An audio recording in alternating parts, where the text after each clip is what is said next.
Hey everybody, welcome back to another video. Today's topic is going to be a response to a comment that brings up a topic that's one that needs to be hit every once in a while. And the person who commented, let's see if I can read this, basically says, I commented on one of your other videos about struggling to break free from the narcissist, but after I watched a few more videos, you make me question myself if I am the annoying ex. There's a little smiley face there. But I'm not going to. But I am not chasing or causing problems or going mad. But I am still sad, but coping with it without making any drama or bad mouthing him. I don't know when I eventually will feel better and used to my new life. Okay, so the thing I want to hit on this is one of the common threads of all of this is as you start looking into yourself, you're trying to dig deep to see what's going on. Oftentimes you're going to start going, oh my God, am I the bad person? Am I the narcissist? I did this, I did that. Maybe I don't know. Narcissistic type people, they don't know if they're doing something, so maybe I'm in denial. Here's a surefire or a quick way to really ascertain what you are trying to do or what your motives are. And it really does come down to your motives. So here's the thing. If you are doing things for the specific reason of antagonizing or punishing the other person, that's a bad sign. Now, hang around for the last part of this video because there's a nuance to this. But let me just dive into this part first. A narcissistic person does things to punish and control the other person. They're not doing it, and I'll get into the next part. Well, I'll wait till the next part on this. But they're doing it to inflict pain. They're doing it to gaslight you. They're doing it to get you to question your own sanity. It's part of an overall objective. So the intent isn't anything positive. The intent is focused on the other person, and it's basically malicious in nature. If you are doing things that fall into that category, then you might have some problems. Again, on the third part of this video, I'm going to dive in more for that, so stay tuned for that part. Okay, here's the second part. You are doing things, making decisions, setting boundaries, not to punish the other person, not to find a way to control them, not to find a way to take your finger and go boop right in their eye. You're doing it to protect yourself. You basically finally said, you know what, enough is enough. I'm not going to allow this behavior anymore. I'm not going to listen to the car speed away. I'm not going to entertain this behavior anymore. I'm not going to just sit idly by and let this stuff happen. You start making decisions that does antagonize your ex, but again, what's the reason? Why are you doing that? In that situation, you're not doing it to punish the other person.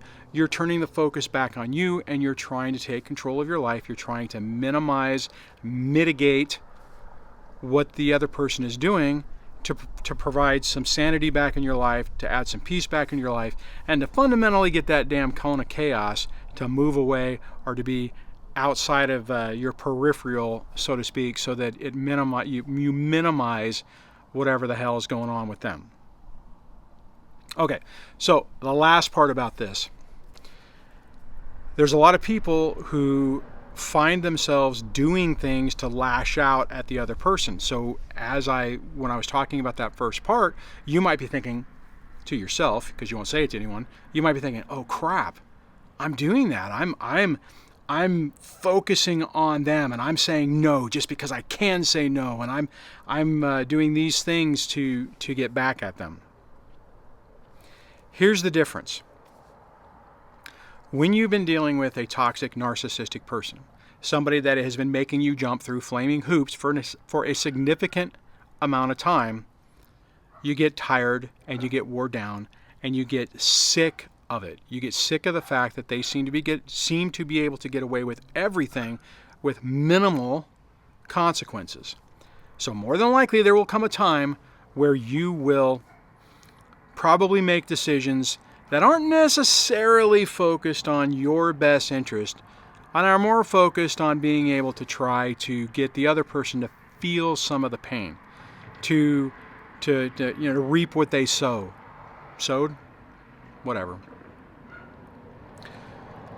If you're in that mode, that doesn't mean that you're a narcissist. That just means you're so knee deep, or neck deep, let's say that. You're neck deep into the middle of all this craziness that you have what a lot of people call narcissistic fleas. Basically, you have these little behaviors that have like attached themselves to you, and you're going to have to detox yourself to get to break free from that. So that's the third part of this, where I just want to mention that, because there's a lot of times where you fall into that category where you're just trying to get the person to feel some of the pain. Hey, I did it too. There was a period of time where I was so irritated that I would look over and it seemed like the ex was bouncing around like a little butterfly.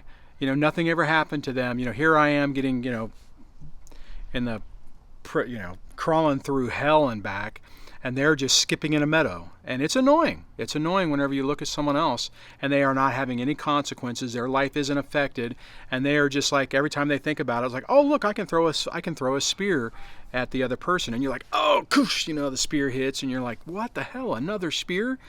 And you want to grab that spear and you want to throw it back at them.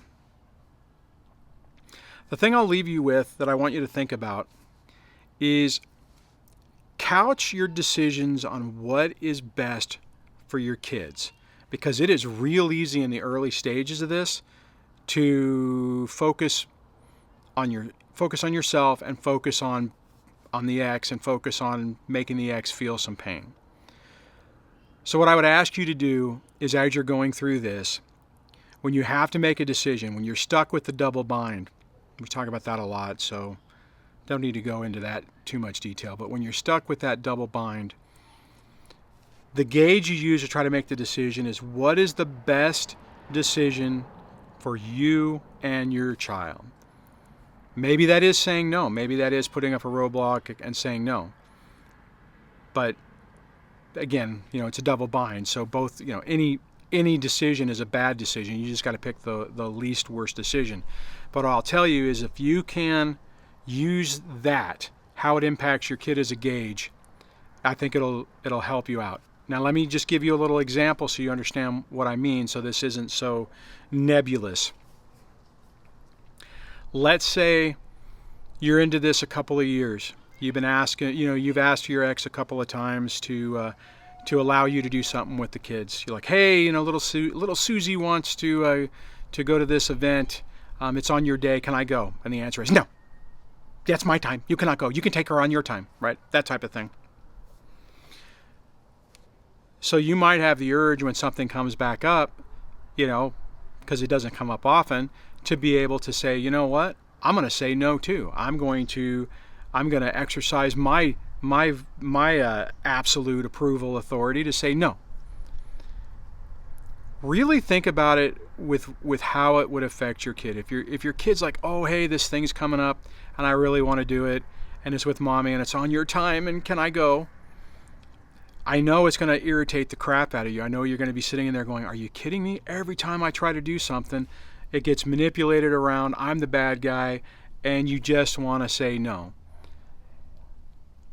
If you feel that it's a thing or an event or something that would be important to your child, and you have the ability to say yes, and it's not, it's something simple. I'm not talking about mommy wants to move out of state, can I go? I'm not saying that. What I'm saying is that, for instance, I've had this thing where a few months back, or maybe it was last year, actually with COVID, it was probably 2 years ago now, but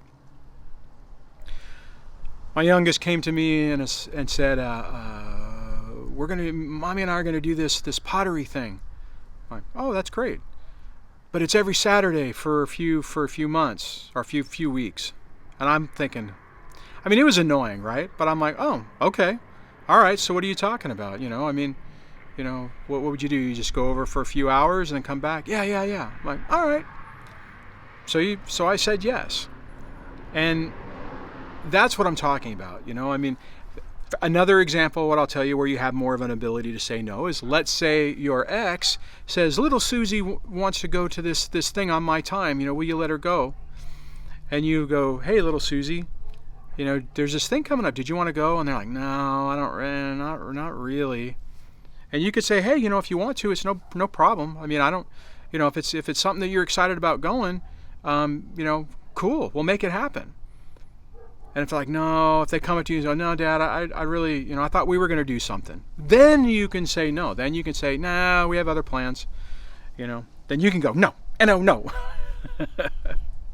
I mean, it's funny now, but back in the day, it was one of those things where ask a question, no, and no. That's all I get back.